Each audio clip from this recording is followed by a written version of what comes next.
Seperti biasa, mari kita lanjutkan alur cerita spoiler episode selanjutnya. Sebelumnya, Hei Qing telah membawa Xiao Yan dan Xing Lin menuju Pulau Naga Kuno Void melalui ruang terowongan. 1 jam kemudian, lingkaran cahaya perak samar sudah kelihatan di ujung terowongan. Mereka akhirnya mendarat di sebuah pulau yang ditutupi oleh gunung hijau yang subur. Kemudian Hei Qing memimpin untuk mendarat di pulau tertentu. Xiao Yan dan Xing Lin buru-buru mengikuti di belakangnya. Mereka bertiga baru saja mendarat ketika sosok berjubah putih dengan tenang muncul di depan mereka. Hei Qing menyapa tetua ketiga.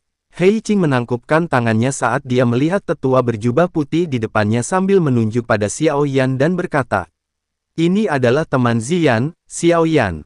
Tolong jangan salahkan kami karena sembrono dengan memanggil teman muda Xiao Yan dengan tergesa-gesa seperti itu." Zuli mengungkapkan senyum ramah ketika dia berbicara pada Xiao Yan.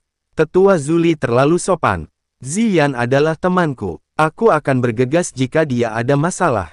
Meskipun Zuli mengungkapkan wajah yang ramah, Xiao Yan masih merasakan tekanan dari tubuh Zuli.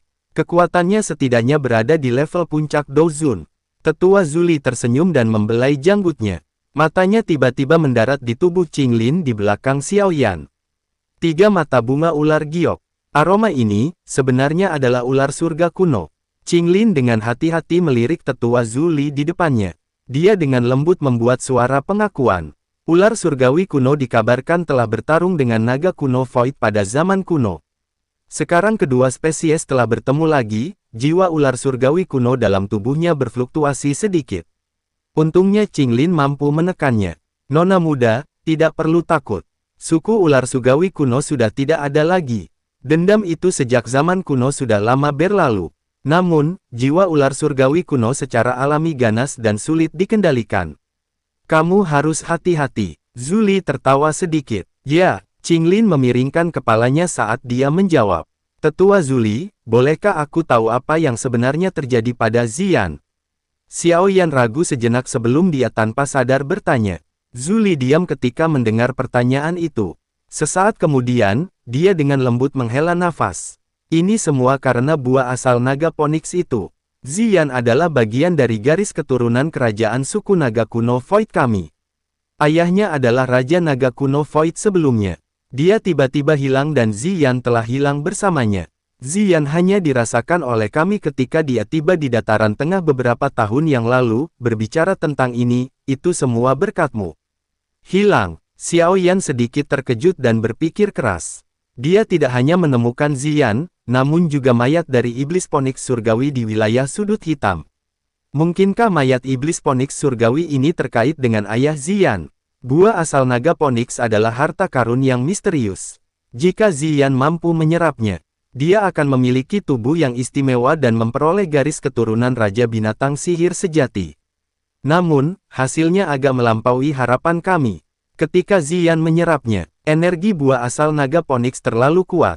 Tubuh Ziyan tidak mampu menyerap energi menakutkan ini sepenuhnya. Oleh karena itu, energinya mulai mengeras. Tetua Zuli tanpa sadar tertawa getir ketika dia menjelaskan. "Mengeras." Xiao Yan terkejut saat mendengar kalimat ini.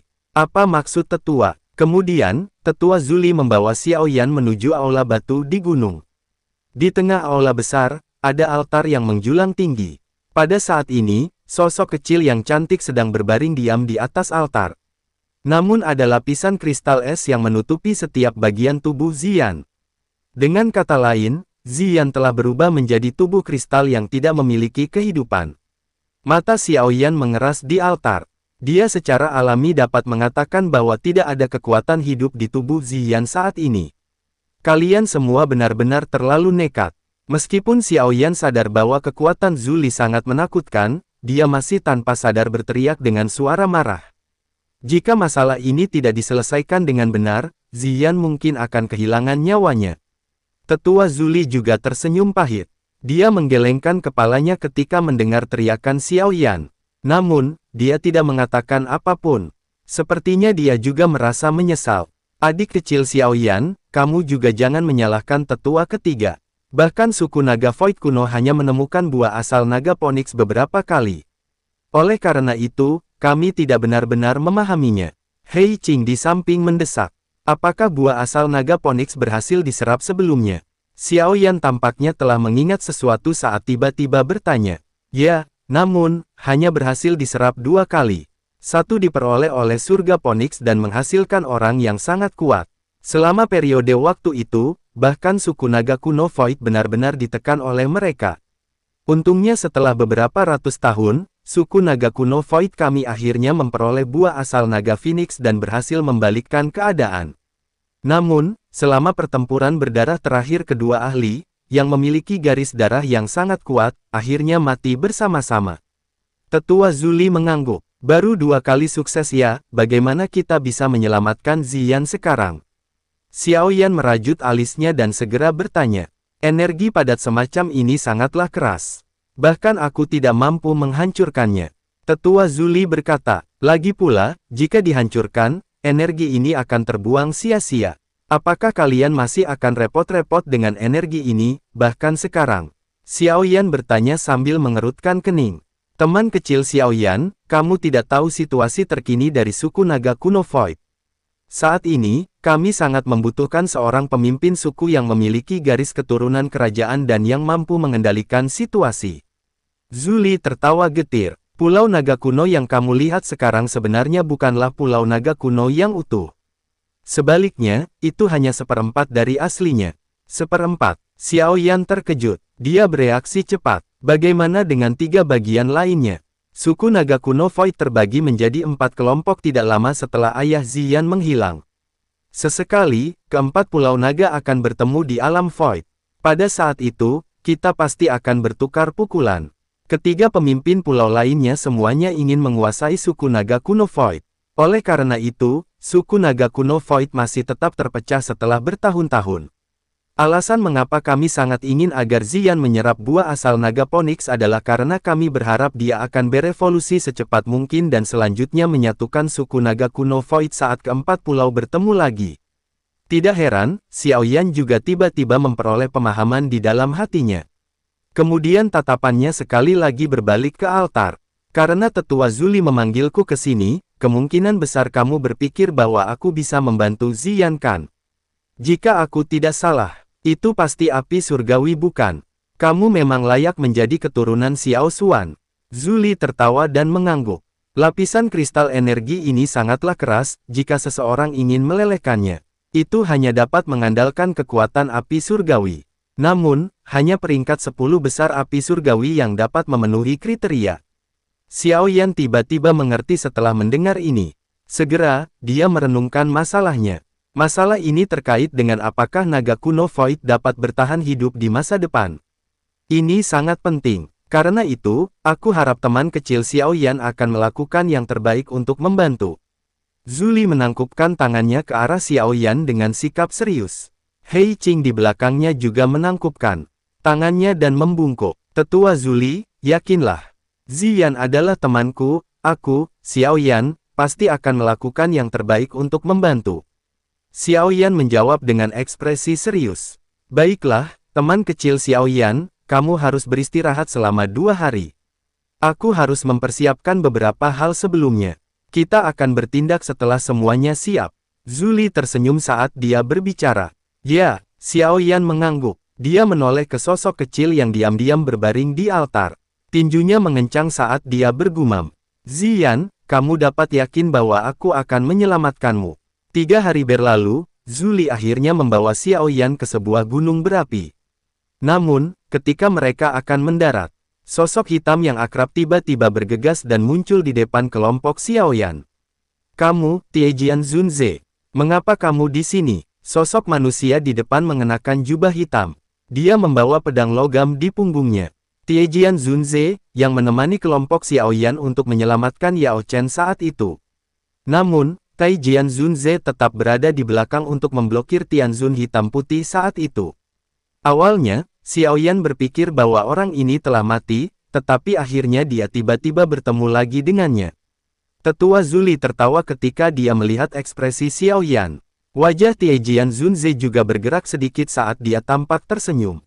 Mungkinkah ahli misterius saat itu adalah Tetua Zuli?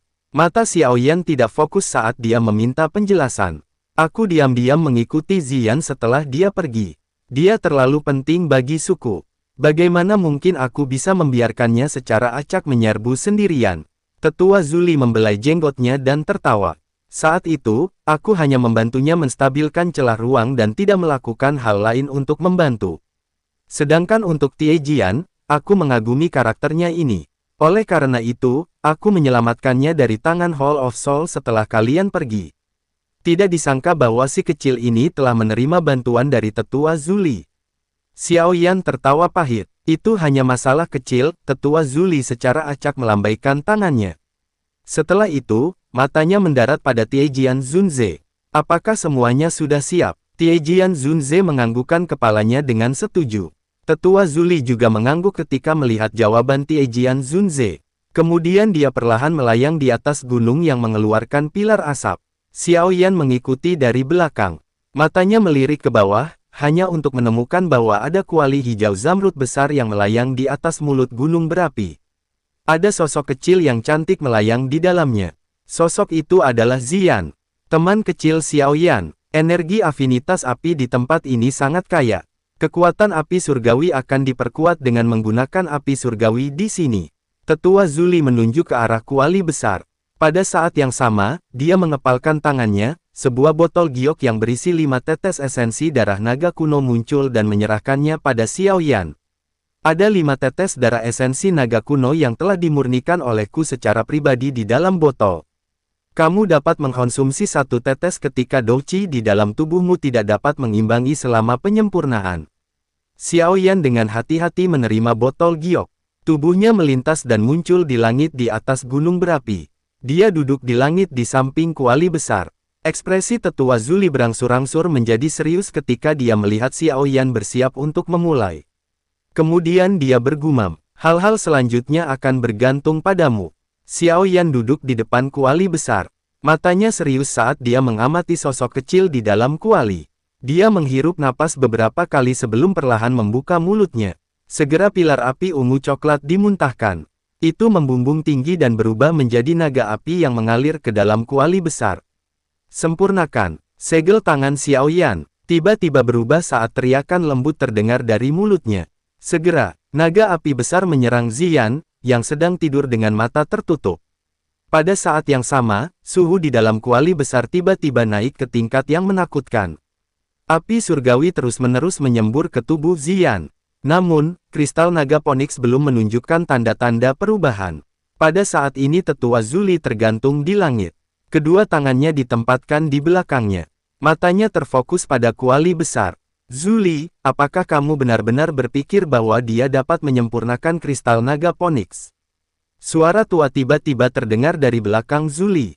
Ketika dia menoleh itu adalah suara tetua keempat Ciyu. Pasti ada beberapa aspek yang diinginkan dalam dirinya untuk bisa menjadi juara dalam pertemuan pil. Meskipun dia masih muda, dia tampak sangat berpengalaman. Tetua Zuli kembali melihat ke arah sosok kurus di depan kuali besar saat dia menjawab. Kamu harus sadar apa arti Ziyan bagi Pulau Naga Timur kita. Ciyu yang keras dan pendiam, terdiam sejenak sebelum berbicara lagi. Tetua Ciyu, tidak perlu terlalu khawatir. Meskipun Xiao Yan bukan satu-satunya di benua yang memiliki peringkat api surgawi. Kondisi saat ini dari suku naga kuno Void tidak cocok untuk mengundang orang-orang itu. Lagi pula, Ziyan sendiri yang meminta agar Xiao Yan dibawa untuk membantu sebelum dia jatuh pingsan. Meskipun gadis ini masih muda, dia tidak akan bercanda dengan hidupnya sendiri. Tetua Zuli menggelengkan kepalanya dengan lembut saat berkata, "Baiklah. Tidak ada gunanya memikirkan hal ini sekarang. Kita harus menunggu penyempurnaan untuk diselesaikan terlebih dahulu dan harus berhati-hati. Jika ketiga pulau lainnya memperoleh berita, tidak ada yang bisa menjamin bahwa mereka tidak akan mengirim beberapa ahli untuk menyelidiki." Ya, Ciyu diam-diam mengangguk. Kemudian tubuhnya bergerak dan perlahan menghilang. Pada saat yang sama, cukup banyak aura dari para ahli yang tersembunyi mulai menghilang.